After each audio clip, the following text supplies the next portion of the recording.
एकछिन के गरिरहेको आएको मलाई सर्वसार गरेर यहाँ तिमीहरूको कसको औकात चाहिँ मेरो जिउमा सुन तपाईले पकडेर ल्याउँछ त्यसरी मलाई के गरे खोजेको यो मैले हातपात गरेको छु कसैलाई घाइतेलाई निस्किन दे भनेको मैले मलाई गाह्रो भइरहेको छ माथि भयो भने मलाई मारेर फाल्छु म हामीलाई जान दिनुस् हाम्रो माग त्यति हो यी जान दिनुस् गएर हाम्रो माग भन्न दिनुस् त्यति हाम्रो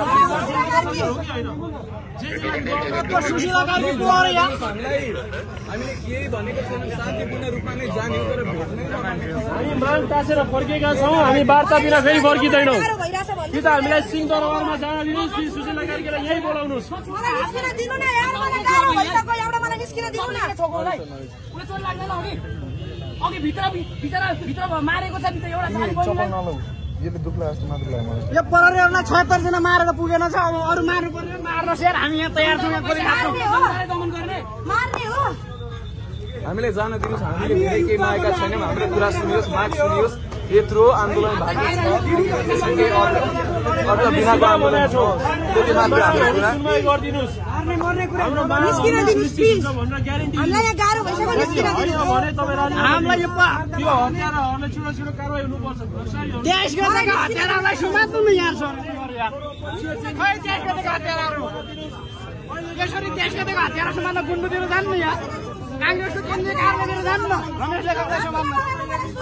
हामीलाई यो के छ बिना हातमा यो कागज छ हाम्रो हातमा कागज यो कागज लिएर मान्छेलाई के आन्दोलन चाहिँ माग लिएर आछौँ होइन गुन्डुमा जानुहोस् केबिएललाई सुमाउनुहोस् रमेश लेखकलाई सुमाउनुहोस् केन्द्रीय समिति मिटिङ बसिरहेको छ उसको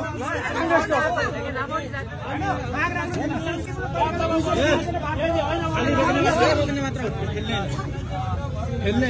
हामीलाई रोकेर के गर्नुहुन्छ निस्किन दिनुहोस् कि मारे मार्नुहोस् कि निस्किन दिनुहोस् फेरि खेला खेलको माहौल बन्न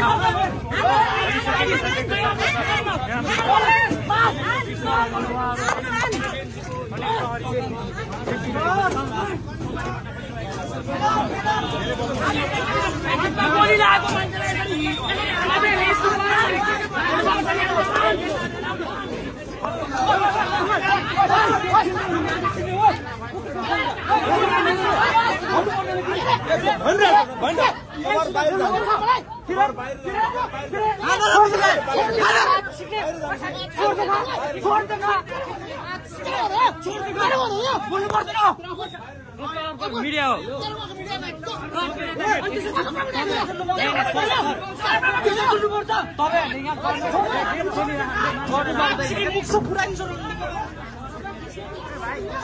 भन्नु पर्दैन यहाँ भनेर ठेल्न सक्नुहुन्छ नि त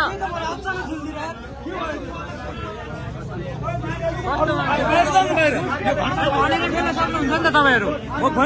मान्छेलाई केही भयो भने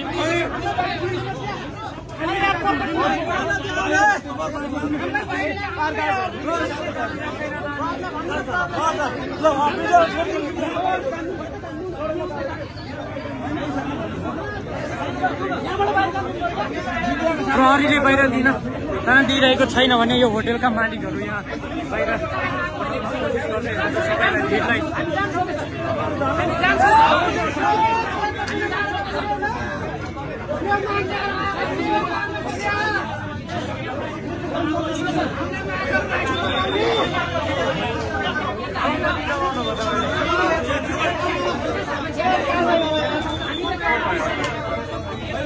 सिपाहीलाई साझा